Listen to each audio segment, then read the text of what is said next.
Hey everybody, Chris here, You Join Off-Road, North Carolina. So this is the before on this Timberline four-wheel drive van that we are about to tear apart and convert to our leaf spring system. So, a little backstory on this one. The customer's had this van for many years. This is pride and joy. He absolutely loves it. And was never totally in love with the way it drove, but he just assumed, like a lot of other people, that this is just the way a four-wheel drive van drives. So, years go by, we converted an RV for him probably 2 years ago. Once he drove that, he was a bit shocked, and it really brought to the surface that this van just doesn't drive right. So he would, complain of fatigue after driving this thing for several hours, had to pull over and take a rest. And with the RV, he could just drive it all day long, and it was great. So we started discussing options to fix this van. I just drove around the block. It's your standard coil van stuff. Doesn't want to return to center, constant steering inputs. So I've seen many versions of conversions from Timberline over the years. This is basically what I would call this is a Quigley copy. So this is pretty much identical to a Quigley setup. It's got the short arms, track bar. You can see everything's parallel. He's got some fresh steering parts on here. That was kind of his last attempt to make this thing drive good. Yeah, standard stuff just does not drive well. So we're gonna rip it apart and you join it.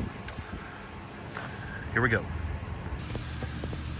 All right, so we're at the teardown phase for this Timberline setup. So as I mentioned earlier, this particular rig is basically what I would call a direct copy of a Quigley. It appears they just deconstructed a Quigley and copied it. I've seen multiple setups from this company over the years, multiple track bar designs, and different brackets and different drops on this, which to me says they're always experimenting, trying to make things better, to try to improve the handling and drivability of these vans, which we know is an issue. Because I've been hearing about it for years and years and years. But here you can see the axle placement is dictated by the stock coil bucket.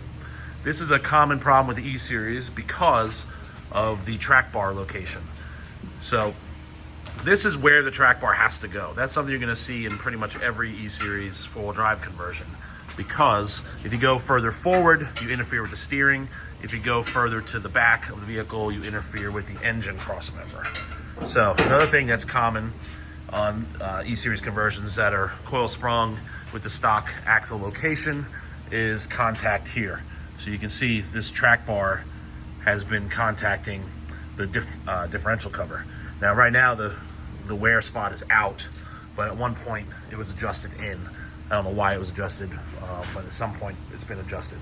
Heim joints are reasonable for a track bar like this. We use Heim joints on our track bar, but our axles are located via the leaf springs.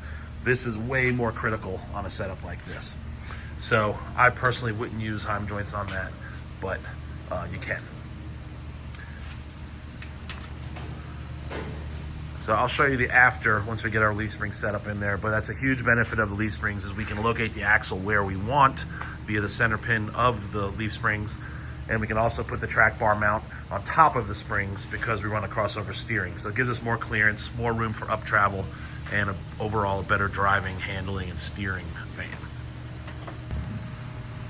In the rear, we're gonna swap out these stock springs and these aluminum wheel spacers and these giant blocks for a full 6-inch lift spring.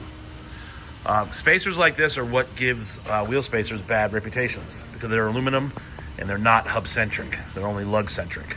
So we're gonna get rid of those and put some billet steel spacers that are hub and lug-centric.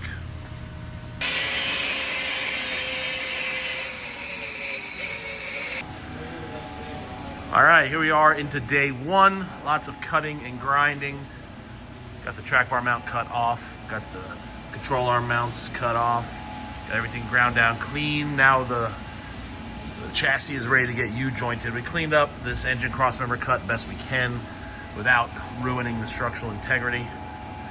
This thing is now ready to be drilled for spring hangers and then we'll do our cutting and welding.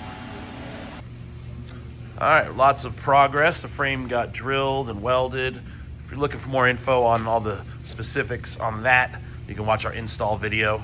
But we basically restored the frame back to stock and then made our U-joint mods. So there's our upper track bar mount, got our spring hangers in and our springs in. Up front, we cleaned up the engine cross member. We left some of it there, the structure they had added there, because there was nothing wrong with that and it wasn't in our way. So we left it alone and cleaned it up best we could. Now we're ready for an axle. In the rear, now we've got a full 6-inch lift spring. All right, well, here we are. Front suspension is complete. We'll pull these plastic wrappers off the shocks once we have it on the ground and hook up the sway bar. But yeah, here we are. Coils are gone, links are gone. Good old trusty, dependable leaf springs are in. So at this stage, we're gonna mount the tires and then we're gonna set it down, measure for drive shafts, get those built, and next time you see this van, it will be driving and outside.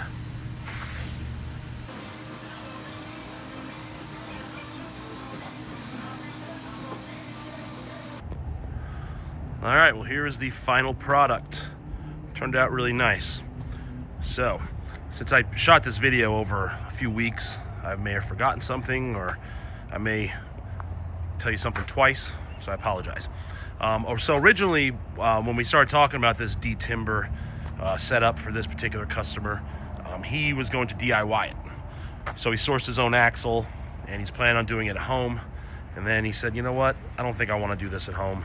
Will you guys do it? And so we talked about it, and I said, sure. We're only doing our own axles now in-house, but I made an exception for him because he's a previous customer and because he needed the help. So this is actually a Dana 50 up front. So we rebuilt that for him with new ball joints and all new steering, inner axle seals, re-geared it to 456, and we added a posi to the front. So up front we're there, all the standard stuff, custom spec springs, Fox 2.0s, crossover steering, relocated track bar, all the good stuff. We also swapped out the front bumper, so he's rocking a FB002 aluminum front bumper with Baja Design lights and the front receiver.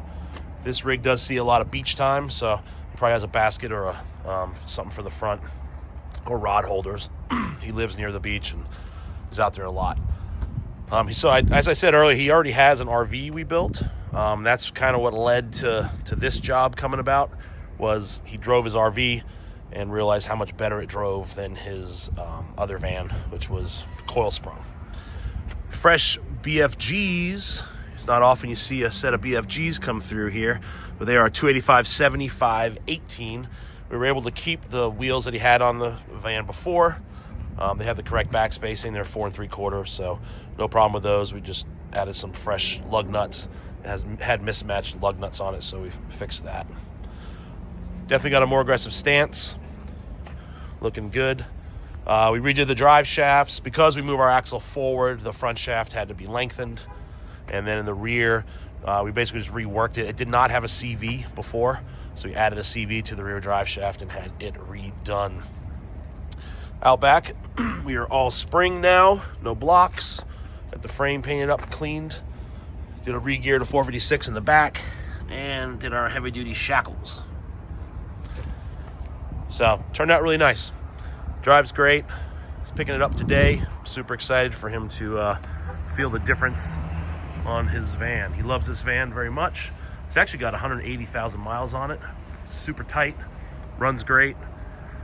And that's it. So if you're interested in us fixing a different company's four-wheel drive conversion, just reach out to us here in North Carolina. It's my email, chris@ujointoffroad.com, or you can contact the Colorado shop, which is justin@ujointoffroad.com, and we'll get you fixed up. Long live the E-Series. Thanks for watching. Follow us on Instagram and Facebook if you don't already. Thanks.